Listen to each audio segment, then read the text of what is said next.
Tăng thay gì?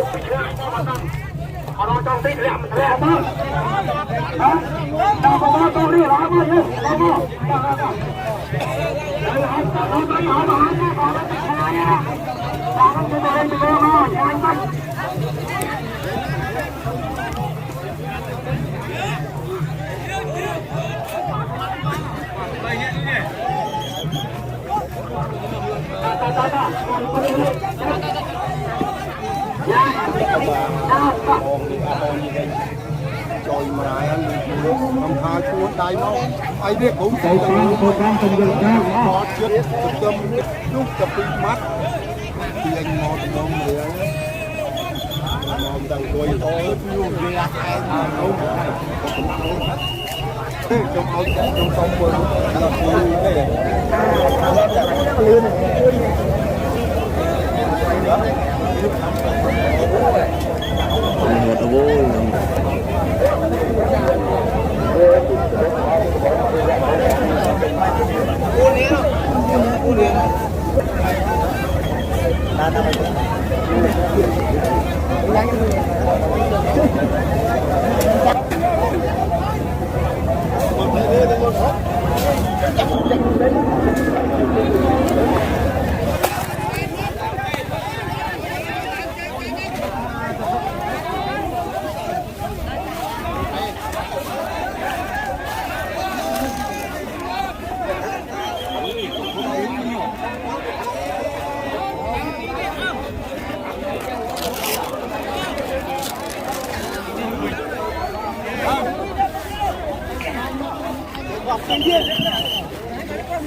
tăng thay gì?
nó mà nẹt nó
trời mà nằm thà chuột đầy máu ai biết cũng phải có chết tâm lúc tập đi mắt thì anh mò mò mà để mò chẳng quên có luôn về ai mà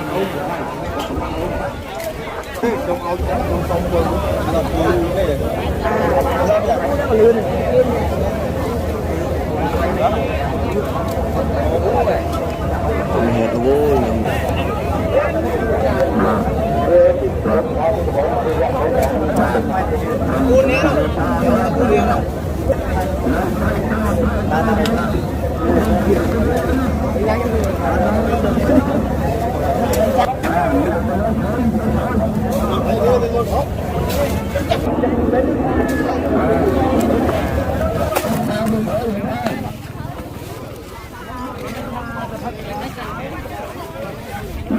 cái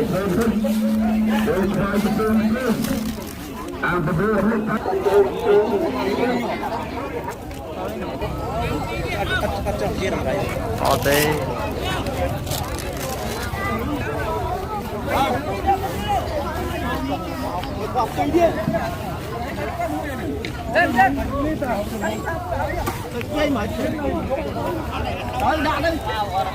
nó mà nẹt nó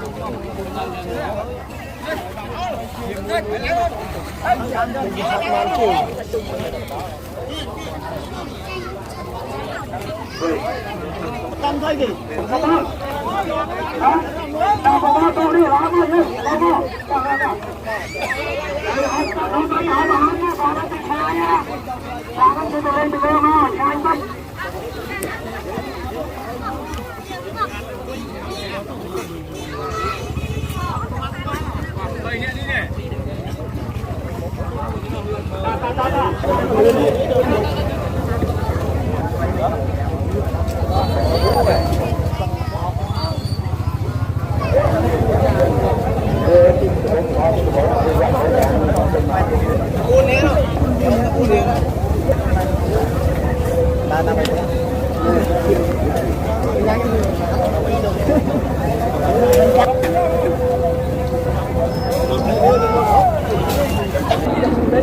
để không bỏ lỡ những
video hấp